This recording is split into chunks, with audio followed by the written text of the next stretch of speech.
For that breaking news now, where U.S. Secretary of State Marco Rubio says an American woman is headed back to the United States after being released from Moscow. Let's go for the very latest now to CNN's international diplomatic editor, Nick Robertson, who joins us now live from London. Who is this and what do we expect to happen, Nick?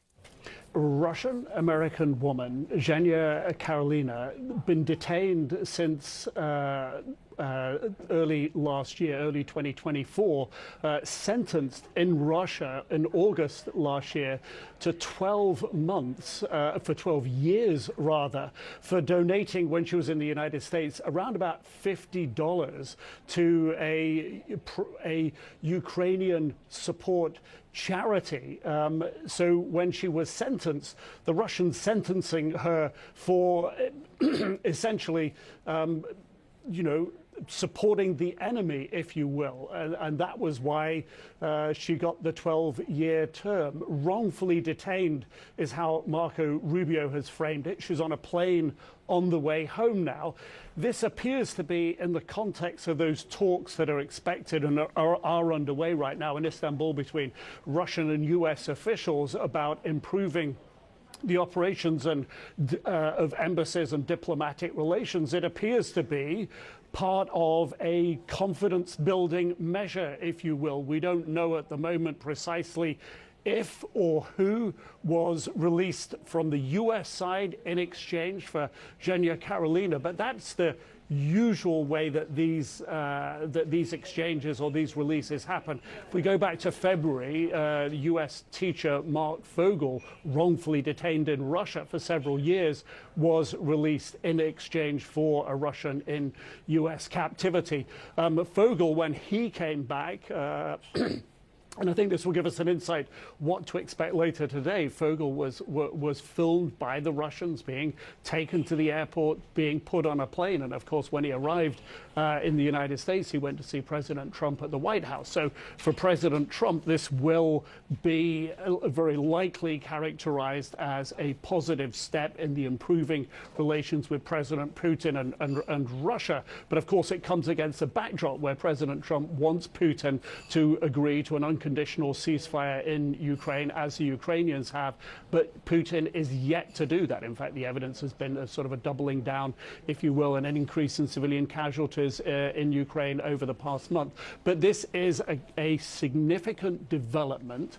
It appears to be a confidence-building measure between Russia and the United States that this American-Russian woman who lived in California, has been described as an amateur ballerina, is now on her way home to the United States, getting her freedom. In the sort of panoply, if you will, of the U.S. citizens wrongfully detained in Russia, this is someone who doesn't appear to be a real huge threat to the Russians and therefore will perhaps be viewed by them as a low value. Certainly the Russians sent a very strong signal to all of the Russians that even though she only contributed apparently around about $50 to this pro-Ukrainian support group while she was in the United States, the tariff she got, the jail term she got for that 12 years was probably in many people's eyes disproportionate. She'd gone back to Russia at New Year, end of 2023, beginning of 2024, to visit her grandparents in Yekaterinburg, which is about 900 miles from Moscow, but the long arm of the Russian state reached out, grabbed her, detained her, charged her, imprisoned her, and she would still be there apart from what we suspect is an exchange deal. We just don't have the details of the other part of the deal yet, Paolo. But as you point out, incredibly significant here, Nick. So it's significant, but is it surprising? As you point out, she had been sentenced to well over 10 years. So did her family expect this sort of development? That you know?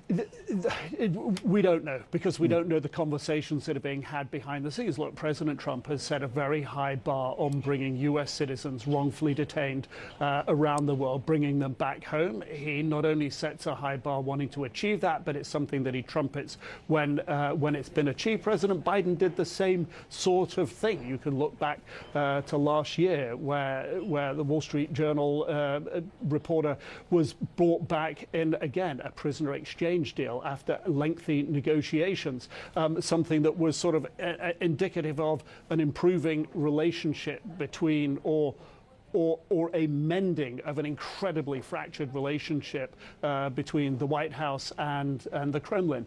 That relationship under Trump is improving, and this appears to be another step there. Look, President Putin is putting significant preconditions and coming up with newer preconditions almost by the week on accepting any type of ceasefire in Ukraine.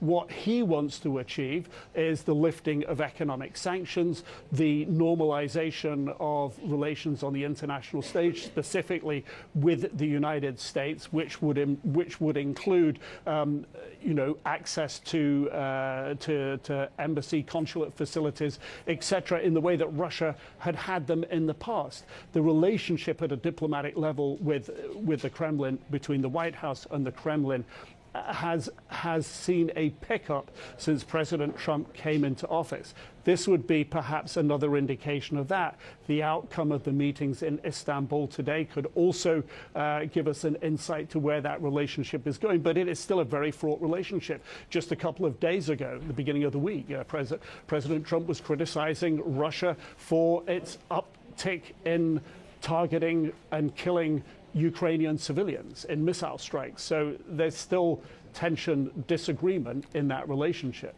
Yeah, it's incredible how this all comes together, Nick. Thank you so much for bringing that together, and certainly some very positive news for an American family with their daughter on her way home, according to the U.S. government. So thank you for getting us started. A lot more to learn.